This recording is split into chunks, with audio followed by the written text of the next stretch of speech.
السلام علیکم۔ کیسے ہیں آپ لوگ؟ امید کرتی ہوں آپ سب لوگ خیریت سے ہوں گے، خوشباش ہوں گے۔ ہاں جی جناب، آج ہم آپ کے لیے نور سلطان کی ایپیسوڈ 64 لے کر حاضر ہوئے ہیں، اور ہم یہ سٹارٹ کریں۔ ایک ہی ریکویسٹ ہے کہ سب اچھا رسپانس دیں گے۔ چھوٹا سا ٹارگیٹ ہے 430 لائکس کا، 250 کامنٹ کا، تو پلیز اس ٹارگیٹ کو پورا کریں۔ بہت بڑا ٹارگیٹ نہیں ہے۔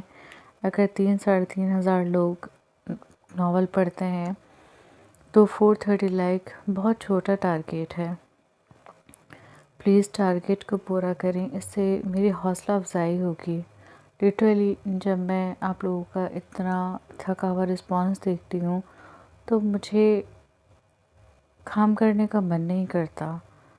آنیسٹلی اسپیکنگ، پھر میرا دل کرتا ہے جب آپ لوگ اچھا رسپانس نہیں دے رہے ہیں تو میں کیوں اچھا رسپانس دوں۔ اور آپ دیکھ سکتے ہیں کہ پھر میں نے اسی طرح کام کرنا شروع کر دیا، جہاں میں 50 منٹس کی ایپیسوڈ دیتی تھی، 55-50 ڈیلی، وہاں میں نے 40 منٹ کی کر دی ہے۔ کیونکہ جب آپ کو رسپانس آپ کے محنت کے مطابق نہیں ملے گا تو آپ بھی ہر ٹائم محنت نہیں کر سکتے۔ سمجھ رہے ہیں نا آپ؟ اگر آپ کا رسپانس اچھا ہوگا میں دوبارہ محنت کرنے لگوں گی، کیونکہ محنت تو خیر 40 منٹ کے ایپیسوڈ میں بھی کرنی پڑتی ہے، لیکن میں لینتھی ایپیسوڈ دیتی تھی۔ لیکن جب آپ لوگوں کا رسپانس دیکھنا شروع کیا ہے کہ اتنا گندا رسپانس دیتے ہیں آپ لوگ مجھے، تو پھر میں نے بھی اپنی محنت اس ناول پر میں نے سوچا کہ ٹھیک ہے، جب جیسا رسپانس ویسا ایپیسوڈ، اور یہی رہے گا جب تک آپ لوگ اچھا رسپانس نہیں دیں گے۔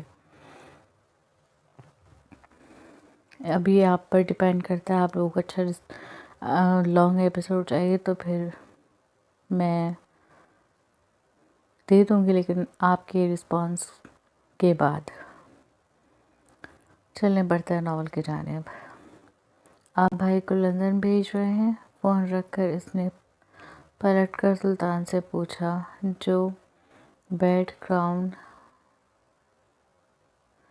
سے ٹیک لگائے کوئی فائل بڑے انہماک کے ساتھ پڑھ رہا تھا۔ اس کے پوچھنے پر سلطان نے فائل سے نظر ہٹا کر نور کو دیکھا۔ جی، اس نے ایک لفظی جواب دیا۔ خیریت تو ہے؟ نور نے اس کے پاس آ کر پوچھا۔ جی الحمدللہ، سب خیریت ہے۔ سلطان نے دوبارہ فائل سے نظر اٹھا کر کہا، تو پھر بھائی کیوں جا رہے ہیں؟ میرا مطلب ہے وہ تو آپ کے باڈی گارڈ ہیں۔ باڈی گارڈ کب سے آفس کے کام سنبھالنے لگے؟ نور نے پوچھا۔ ہم نے کب کہا کہ آفس کے کام سے جا رہے ہیں؟ سلطان نے کہا۔ بھائی نے امی سے یہی بتایا ہے کہ آپ کے کسی کام سے جا رہے ہیں، اور آفس کے علاوہ اور کیا کام ہو سکتا ہے؟ نور نے کہا۔ اوہو صالح صاحب، جھوٹ بولنے سے پہلے ایک بار بہنوئی سے بھی بتا دیتے۔ اس نے دل میں ربال کو مخاطب کیا۔ جی کچھ کام تھا، اور وہ کام ربال ہی کر سکتا تھا۔ سلطان نے بمشکل خود کو جھوٹ بولنے پر آمادہ کیا۔ اچھا، نور نے کندھے اچکا کر کہا، اور بیڈ کے دوسری طرف آ کر اس کے بازو میں بازو ڈال کر اس کے کندھے پر سر رکھ کر بیٹھ گئی۔ سلطان نے فائل سے نظریں ہٹا کر اس کی طرف دیکھا۔ اس کی گھنیری پلکیں جھکی ہوئی تھیں، گلابی ہونٹوں پر مبہم سی مسکراہٹ رقص کر رہی تھی، چہرے پر ایک الگ سی چمک تھی۔ سلطان اپنا کام بھول کر اسے دیکھنے لگا۔ نور کی نظر اس کے فائل پر رکھے سلطان کے ہاتھوں پر تھی۔ اس کے ہاتھوں کی پشت پر ہلکے سنہرے بال تھے۔ اس کا رنگ بھی سنہرا تھا۔ اس کی انگلیاں اور مردوں کی طرح نہیں تھیں، اس کی انگلیاں لمبی اور پتلی تھیں، ہاتھوں پر نیلی نسیں واضح نمایاں ہوتی تھیں۔ سلطان نے اس کی نظروں کے تعاقب میں دیکھا، اسے لگا وہ فائل پر کچھ پڑھ رہی ہے۔ لیکن پھر اسے احساس ہوا کہ وہ اس کے ہاتھ کو دیکھ رہی ہے۔ سلطان نے فائل کے پیپر پہ سے اپنا ہاتھ ہٹا کر فائل کے دوسرے پیپر پر رکھا۔ نورے کی نظریں اس کے ساتھ ہی دوسری طرف اٹھیں۔ سلطان نے اپنا ہاتھ اپنے دوسرے ہاتھ پر رکھا۔ نورے کی نظریں اس کے ہاتھ کے ساتھ ساتھ سفر کر رہی تھیں۔ سلطان نے شرارت سے اپنا ہاتھ کمفرٹر کے نیچے کر لیا۔ اس کے کمفرٹر میں ہاتھ چھپانے پر نورے نے اس کی طرف دیکھا۔ آپ نے ہاتھ کیوں چھپایا؟ نورے نے کچھ ناراضگی سے کہا۔ کس کا ہاتھ؟ سلطان نے انجان بن کر پوچھا۔ اپنا اور کس کا؟ نورے نے کہا۔ ارے تو ہمارے ہاتھ چھپانے سے آپ کو کیا ہوا؟ سلطان نے ہنس کر کہا۔ میں دیکھ رہی تھی۔ نورے نے بلینکٹ سے اس کا ہاتھ نکال کر دوبارہ فائل پر رکھتے ہوئے کہا۔ اور آپ کیوں دیکھ رہی تھی؟ سلطان نے اپنے ہاتھ میں اس کا ہاتھ تھامتے ہوئے پوچھا۔ مجھے اچھا لگ رہا تھا اس لیے۔ نورے نے اپنے ہاتھ کو اس کے ہاتھ سے چھڑا کر اپنے دونوں ہاتھوں میں اس کا ہاتھ تھام کر اس کی پشت کو سہلاتے ہوئے کہا۔ اور کیوں اچھا لگ رہا تھا؟ سلطان اس کی بچکانہ حرکت پر ہنس کر بولا۔ مجھے آپ کے ہاتھ بہت پسند ہیں، بہت زیادہ۔ نورے نے آہستہ سے سلطان کا ہاتھ اپنے ہاتھوں میں لیا۔ اس کے چھونے سے جیسے لمحہ ٹھہر سا گیا۔ وہ سلطان کی انگلیوں کو نرمی سے چھوتی گئی، جیسے ہر لکیر میں کوئی کہانی پڑھ رہی ہو۔ پتہ ہے سلطان، اس کی آواز میں ایک مٹھاس تھی۔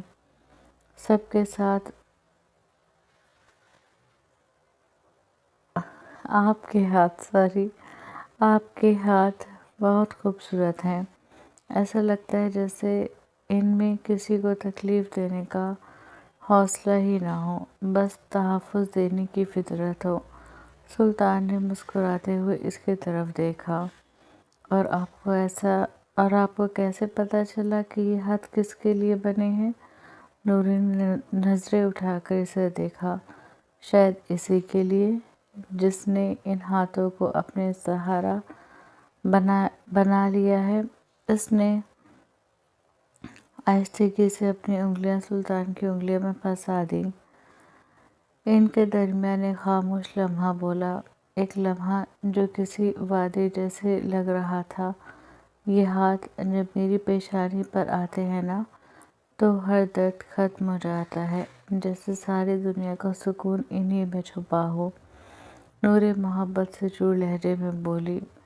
اور آپ کے ہاتھ جیسے نرم دعا ہوں جو ہمارے وجود پر اترتے ہیں۔ سلطان نے اس کے قریب جھک کر سرگوشی میں کہا۔ نورے کے لبوں پر نرمی سے مسکراہٹ ابھری۔ سلطان نے اس کی ہتھیلی پر ہلکا سا بوسہ دیا۔ ایسا لمحہ جس نے نور کی سانسوں کو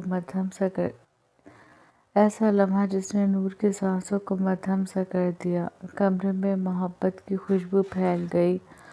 ہلکی سی خاموشی، اور ان کے درمیان صرف دلوں کی آواز باقی رہ گئی۔ سلطان، یہ ہاتھ ہمیشہ میرے ہاتھوں میں رہے گا، کیونکہ اب زندگی آپ کے بنا ادھوری ہے۔ میں اپنی زندگی کا تصور آپ کے بنا نہیں کر سکتی۔ آپ کے سہارے کے بغیر ایک قدم نہیں چل سکتی۔ مجھے میری زندگی کی آخری سانس میں بھی آپ کا ہاتھ اپنے ہاتھ میں چاہیے۔ مجھے قبر میں بھی انہی ہاتھوں سے اترنا ہے۔ میں چاہتی ہوں جب قبر میں مجھے لٹا کر میرے چہرے سے کفن ہٹایا جائے تو یہی وہ ہاتھ ہو جو میرے کفن کو ہٹائیں۔ مجھ پر جو پہلی مٹی ڈالی جائے وہ انہی ہاتھوں سے ڈالی جائے۔ میرے لیے، میری مغفرت کے لیے جو دعا میں پہلے ہاتھ اٹھیں وہ یہی ہاتھ ہوں۔ اس نے سلطان کے ہاتھوں کو اپنے ہاتھوں میں متاع حیات کی طرح سمیٹ کر اس کی طرف دیکھا۔ سلطان کی آنکھیں شدت گریہ سے سرخ ہو گئی تھیں۔ کیا ہوا؟ نورے نے پوچھا۔ پوچھ سکتے ہیں کیا مل رہا ہے ہمیں تکلیف دے کر؟ سلطان نے پوچھا۔ تکلیف نہیں دے رہی، بس جو چاہتی ہوں وہ بتا رہی ہوں۔ نورے نے اس کے سینے پر اپنا سر رکھ کر کہا۔ اگر جو ہم پہلے مر گئے تو؟ سلطان نے اس کے سر پر اپنا گال ٹکاتے ہوئے کہا۔ اللہ نہ کرے، نورے نے تڑپ کر کہا۔ اچھا، آپ کو کچھ ہو جائے تو کوئی بات نہیں، اگر ہم اپنے مرنے کی بات کہیں تو اللہ نہ کرے۔ آپ کو کیا لگتا ہے صرف آپ ہی ہم سے محبت کرتی ہیں، ہم نہیں کرتے؟ خدا نخواستہ آپ کو کچھ ہو جائے تو ہم جی لیں گے؟ نہیں جانے سلطان اسی دن مر جائے گا جس دن سلطان کی نور کو کچھ ہوگا۔ سلطان نے اس کا چہرہ ہاتھوں میں لے کر کہا۔ تو آپ کو کیا لگتا ہے خدا نخواستہ آپ کو کچھ ہو گیا تو نور زندہ رہ جائے گی؟ وہ بھی اسی دن آپ کے ساتھ مر جائے گی۔ نورے کے لیے اب زندگی کا مطلب سلطان ہے، اس کے جینے کی وجہ سلطان ہے۔ نورے نے نم آنکھوں سے کہا۔ سلطان نے اسے اپنے سینے سے لگا کر اپنے باہوں کے مضبوط حصار میں تھام لیا۔ یہ وہی حصار ہے جس میں نورے کو تحفظ کا احساس ہوتا ہے۔ ہمیشہ میرے ساتھ رہنا سلطان، میں کتنی بہادر کیوں نہ ہوں، میں کتنی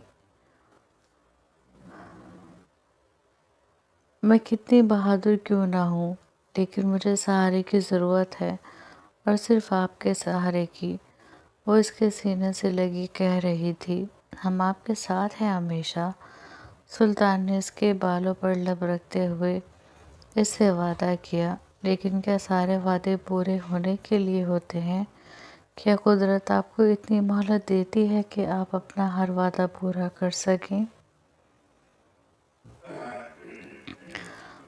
اپنا بہت دھیان رکھنا، اور 2 گھنٹے بعد مجھے کال کرنا۔ رات کو کہیں بھی باہر مت نکلنا۔ یہ بھی سمجھا دیں کہ کوئی انجان آدمی کھانے کو دے تو اس کے ہاتھ سے کچھ مت کھانا۔ مزنہ بیگم کو ریبال کو بچیوں کی طرح سمجھاتے دیکھ کر کرن نے کہا۔ اس کی بات پر ریبال کے ہونٹوں پر مسکراہٹ آ گئی، جبکہ مزنہ بیگم نے اسے خوفی سے گھورا۔ آفریدی صاحب سر جھکا کر اس کی بات پر ہنسنے لگے۔ امی، میں صرف 1 ہفتے کے لیے جا رہا ہوں، اور آپ مجھے اس طرح سے ٹریٹ کر رہی ہیں جیسے میں 2 سال کے لیے جا رہا ہوں۔ 1 ہفتے بعد انشاءاللہ میں آپ کے سامنے ہی ہوں گا۔ آپ کو پریشان ہونے کی ضرورت نہیں ہے، میں اپنا دھیان بھی رکھوں گا، اور آپ سے ہر 2 گھنٹے بعد بات بھی کروں گا۔ آپ کو احساس نہیں ہوگا کہ میں آپ کے پاس نہیں ہوں۔ ریبال نے انہیں خود سے لگاتے ہوئے تسلی دی۔ مزنہ بیگم کی فکر دیکھ کر اس وقت ریبال کو اپنی وہ ماں بھی یاد آ رہی تھی جس نے اسے پالا تھا۔ وہ بھی تو اسی طرح پریشان ہوتی تھی، اسی طرح اسے سمجھاتی تھی۔ وہ کہیں چلا جاتا تو ہر گھنٹے اسے فون کر کے اس کی خیریت پوچھتی تھی۔ کتنی محبت کرتی تھی وہ اس سے۔ ریبال کی آنکھیں انہیں یاد کر کے بے اختیار نم ہوئیں۔ آپ دونوں نے جو مجھے محبت دی ہے اس کا حق میں کبھی ادا نہیں کر سکتا، لیکن میں اللہ سے دعا ضرور کرتا ہوں کہ اگر اللہ روز قیامت مجھے میرے اصلی ماں باپ سے ملائے تو مجھے آپ سے بھی ملائے۔ میں آپ سے مل کر آپ کی ان محبتوں کا شکریہ ادا کروں گا جو آپ نے مجھ پر لٹائی تھی، بے لوث، بے حد۔ وہ مزنہ بیگم کو خود سے لگے ان ماں باپ سے مخاطب تھا جنہیں گزرے ہوئے سالوں گزر چکے تھے۔ آپ بھی اپنا بہت دھیان رکھیں گی، میری ٹینشن بالکل نہیں لیں گی۔ مجھے پتہ ہے میری ٹینشن لیں گی تو آپ کا بلڈ پریشر ہائی ہو جائے گا، اور اگر آپ کا بلڈ پریشر ہائی ہوا تو آپ کا خیال کون رکھے گا؟ کیونکہ خیال رکھنے والے تو فی الحال جنگ کا اعلان کیے ہوئے بیٹھے ہیں۔